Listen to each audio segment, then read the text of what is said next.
Hi guys, welcome to Mala's Verse. Welcome if you're new here, welcome if you have been here before. Thank you so much for joining me in today's reading. So, today we are going to look into what spirit, source, or the universe wants to tell us. So, it's going to be a miscellaneous sort of a general reading for the collective. So, before we get into the reading, take a few deep breaths and breathe out through your mouth. I'm going to ring the singing bowl.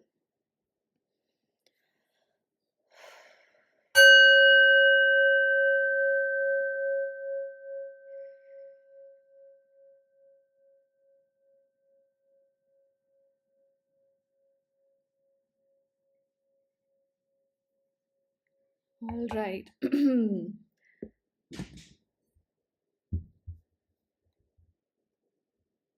So I'm using the Crow Tarot for today's reading, and we have two other decks as well. First, let's dive into the general energy of the collective.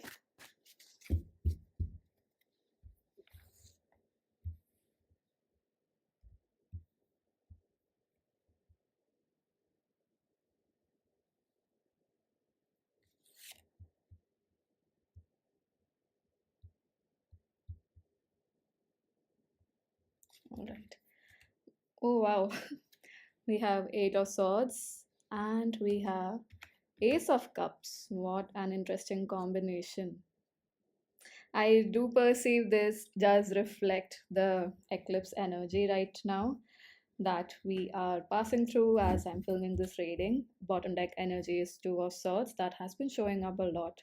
I remember this showed up in the live reading as well, Two of Swords energy, where it's about choices of feeling stuck between two choices, even if it's not between choices, but feeling stuck, feeling that there is no way forward, or more. I would say the no way forward energy is being represented by the Eight of Swords card more. Two of Swords is like a stalemate energy, a stuck energy where you are. I feel like there's a strong energy of being opinionated about certain things, which is not letting us see what is the actual answer, or rather acknowledge the actual answer that is well within our consciousness. It is a the Ace of Cups here is actually reminding me of our subconscious mind and the subconscious energy, and also the mind in itself in terms of emotions. So, not the swords energy, but our inner world. So, Eight of Swords and Ace of Cups is letting me know that there's some sort of mental cage or mental prison we have created in ourselves, because of which we are not able to look into or tap into our own abundant flow of love, kindness, and softness that is present to us from within and with the Ace of Cups, because aces are a blessing. Ace is definitely an energy touched by spirit, by source.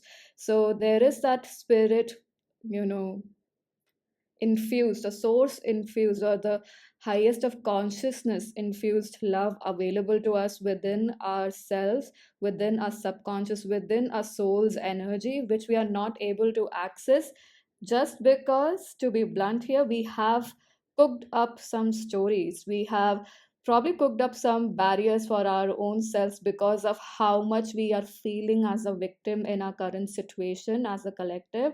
So that's the energy in the current energy of the collective. Now I am.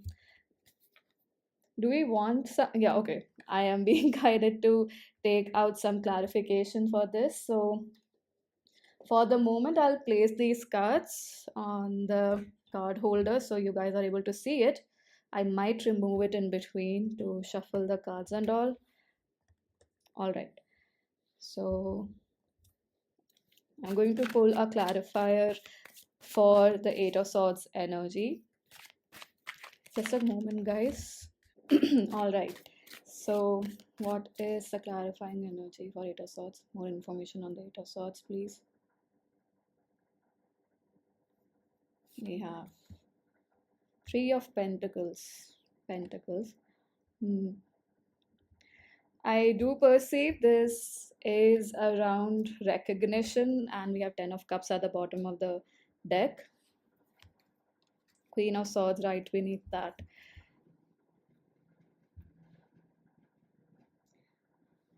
this is definitely giving me a community energy, although Ten of Pentacles would represent that more. But this is like you are, or all of us as a collective, we are trying to find some sort of recognition which has not actualized in a community, a specific community, which could be friends, family, or something around your career, people that have the same interests as you. So you're pursuing some talent of yours, some mm, habit of yours or interest of yours, and there's a community there.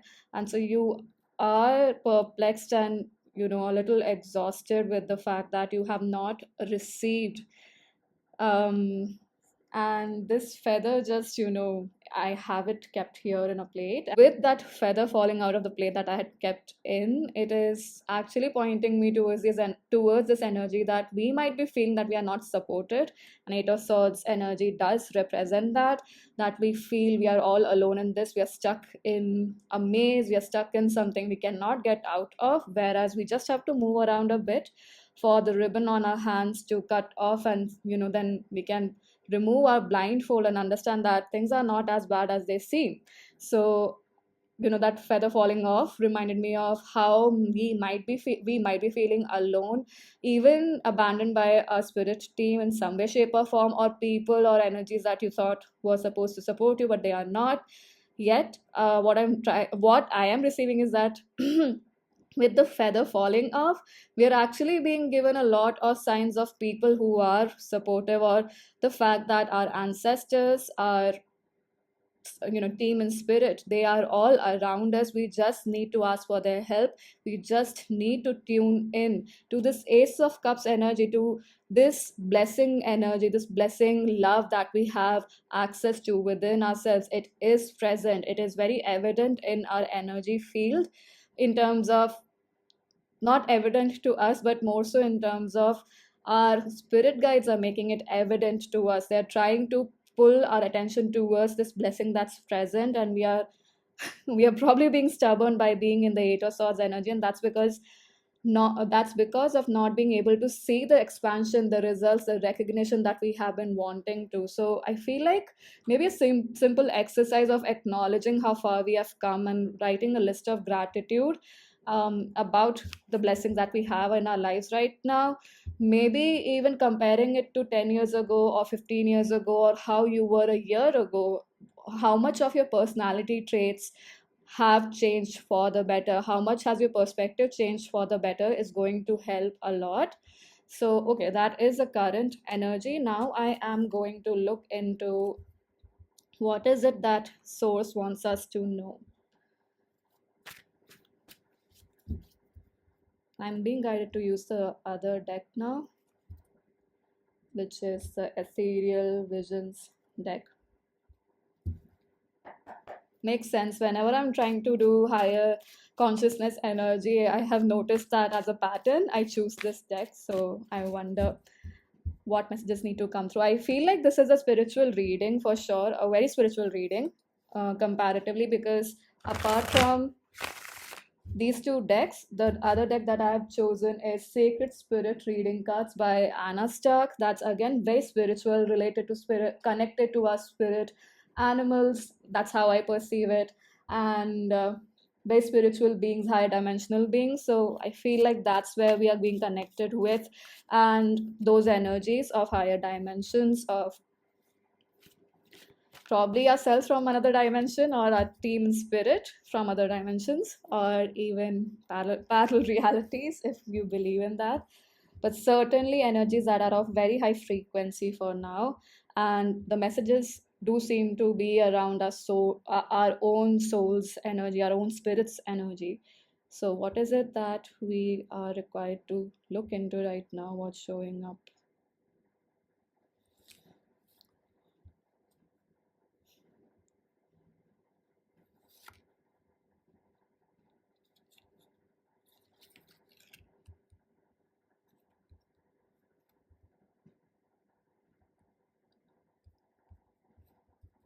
We have we have we have Tower, we have the Seven of Cups,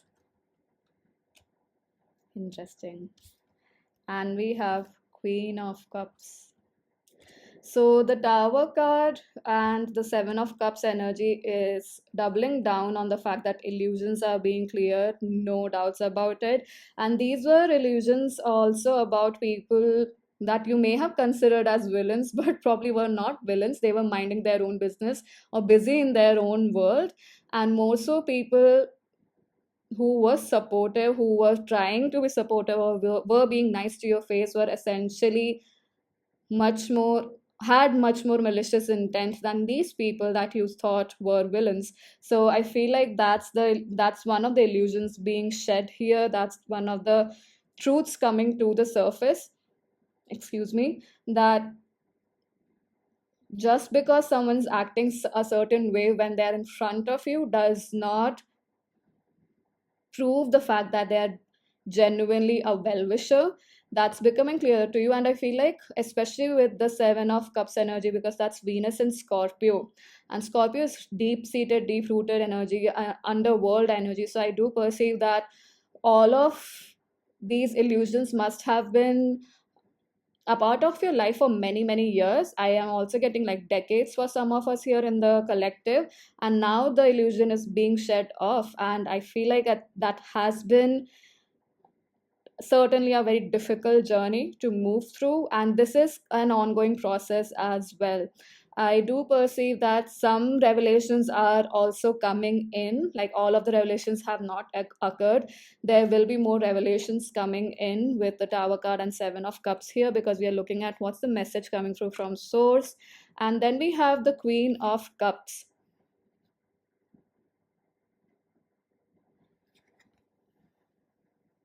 I'm perceiving this Queen of Cups energy to be of somebody, of a person who is very soft looking for sure, but people underestimate this person for how they, because of how they look. They might underestimate this person in terms of they're quite innocent. They will not understand my moves or how I'm trying to manipulate them. That's how they might perceive this Queen of Cups, and I do perceive this is the Queen of Cups energy for our collective. And what I'm receiving here is that going from a Seven of Cups to going from Seven of Cups to the Queen of Cups, there's definitely a lot of advancement in one's consciousness here, in the consciousness of our collective, especially in terms of understanding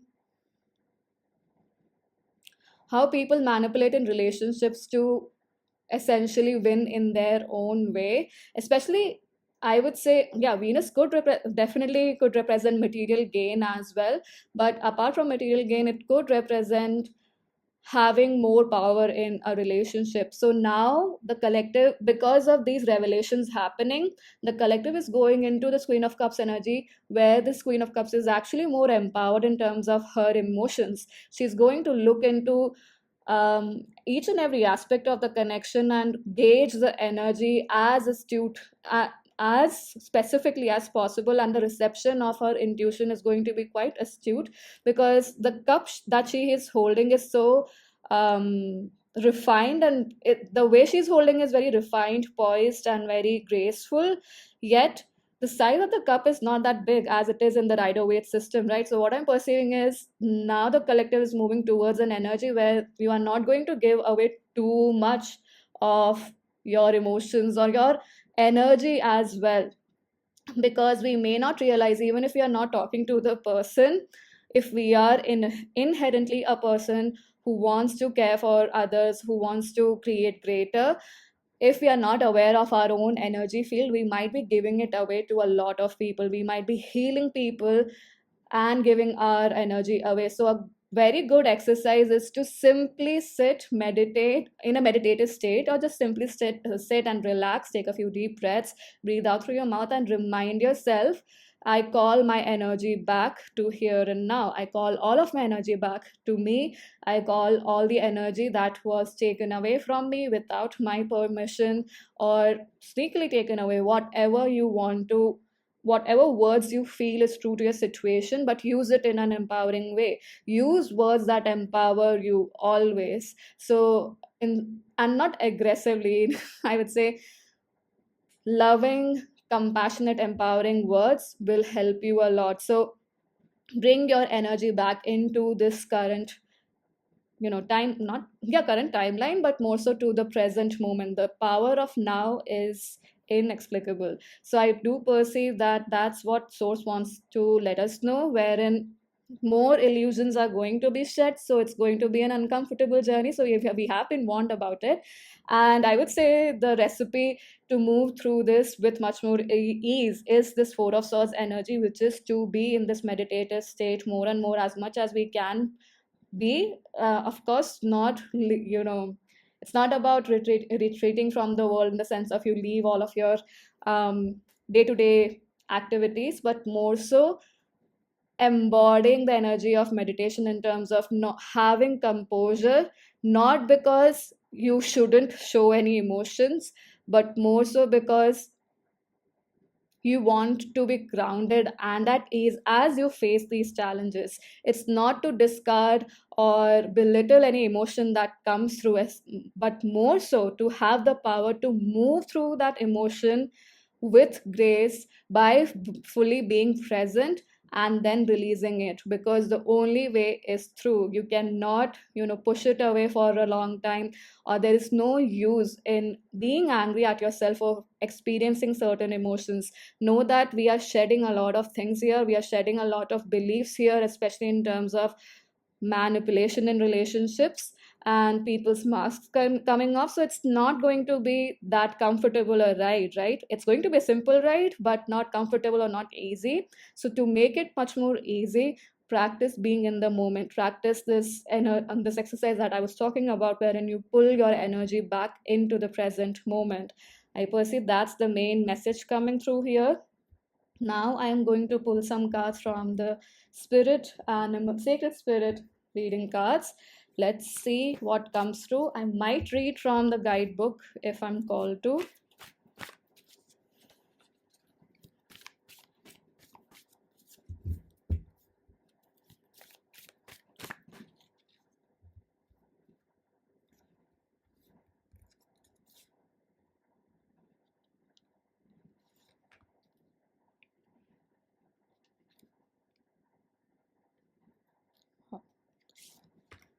All right. Bottom deck energies between worlds, new directions. And we have awakened spirit. Awakening is surely happening. Living light energy. Like I was saying, when we were talking about all the words that you can use while doing that exercise, make sure that those words are coming from higher consciousness within you. It's from a place of empowerment and compassion, and not aggression or defense, that is being defensive from a place of lack. That should not be the mindset. Defense whenever required, but be empowering in your energy. And the 14th, oh, and the third card is an energy signature. The past is in the present. So we have awakened spirit, desire to change. Then we have living light energy 25. 7 is a very specific number coming through. 7 is a very spiritual number as well. See the beauty in life. Like I was mentioning, in the general energies of the collective, write down things that you are grateful for at this present moment, and how far you have come. How has your perspective shifted? How has your mindset shifted? How are you now looking at life that you were probably not looking at that probably was not the way that you were looking at life in the last 2 years or a year or 6 months. And we have an energy signature number 14. The past is in the present. So 5 and 7 are very significant numbers in the reading for the collective. So, and that makes sense because 5 is about change, 7 is about spiritual. It can be a very spiritual, it is a spiritual number, but it can also represent our spiritual path. So that's what I was receiving while getting these decks out for the collective. Just trying to adjust the cards here. Still not visible. Anyway, so awakened spirit, so this is just doubling down on the fact that there is more awakening coming in within this awakening period that we have been going through. And living light energy, like I mentioned, that this process might not be as comfortable, but what I'm receiving with living light energy is again tapping into that light energy, that light force within us, that Ace of Cups energy that was shown in the beginning, that well of love from spirit, from sources, well within us, and we have to tap into that so that this awakening process is not as arduous, it's not as daunting as we might perceive it to be because of what might surface up. And energy signature, the past is in the present. So I wonder if this is around this recognition thing, because that's what I'm getting reminded of, the Eight of Swords energy, where we feel we were not recognized or we were not seen. So anything and everything around it might be showing up, and as it says, the past is in the present. So it is showing up in the way we are dealing with our life right now, and that is something we need to focus on. We might be ignoring the fact that there are things from the past that still affect us, especially if some of us have had this approach in life where we totally forget what happens in the past, but not in a way that is productive or conducive, but more so in a way that it's escapism, so putting everything or brushing everything under the rug. So the rug is going to look like a mountain, right? After a while, because we have pushed so much under the rug. And so that's the call here from from the universe, from source, wherein now it's time to remove the rug and look at the mound that you have created in some way, shape, or form, and finally remove that dust and vacuum it, clean it. The vacuuming process might not be the best one or the most easiest one, but it is something that is certainly affecting the space in your heart, the energy field of your own body might be feeling a lot of, might be overloaded with these energies, and they need to be released. So release this and call back your energy to this present moment. I'm going to pull one last card here for the second one, which is living light energy. So I wonder what needs to show up there.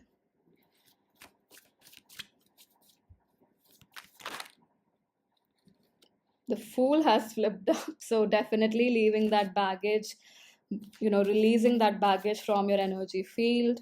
So energy healing, Reiki healing, or meditative practice, yeah, Three of Swords, expectations not being met. So Reiki healing or softer energy work practices is what's required right now rather than aggressive work, because honestly the Tower card in itself is a very strong energy. So right now what we need to put in is more softer, compassionate energy vis-a-vis an aggressive Martian energy.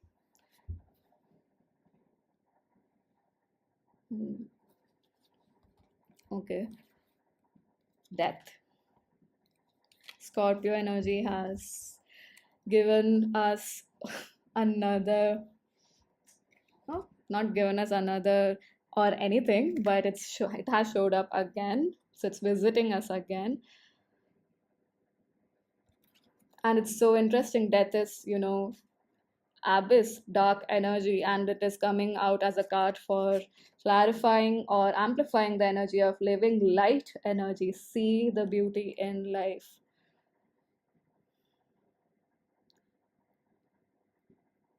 I perceive this to be an inspiration being given to us, where we look at the beauty of when things decay as well, and how important it is for that to happen, because that is what is going to create the space for new things to come in. So death and decay is what I'm getting reminded of time and again, but not looking at it as something dangerous, fear inducing, or even icky is the feeling I'm getting, but looking at the beauty that it brings. The fact that that process happens is what creates an opportunity for the next day, for the next moment, right?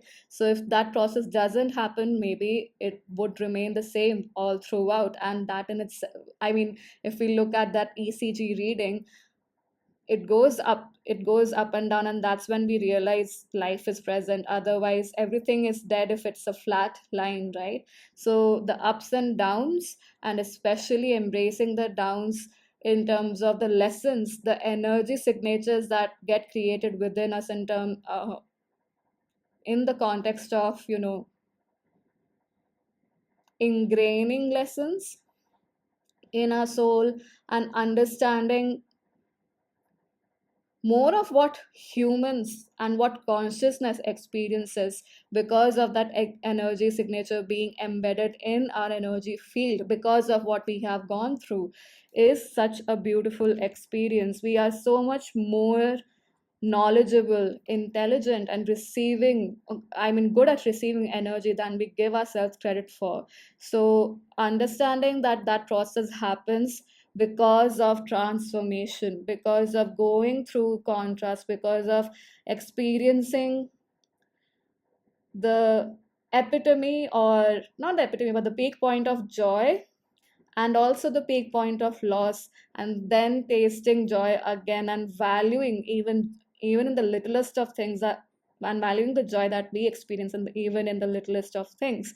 So it's a mix of that energy where we realize why death is also beautiful, why it should be given the honor for the process that it is, because it does create space for something new to be born, for something new to be created. So, embracing that energy is very important here. All right, so that was an intense reading. I hope that this was helpful in some way, shape, or form. Thank you so much, guys, for joining me in this reading, and I hope to see you in future readings. Do share your thoughts in the comment section below. Thank you again so much. Bye bye.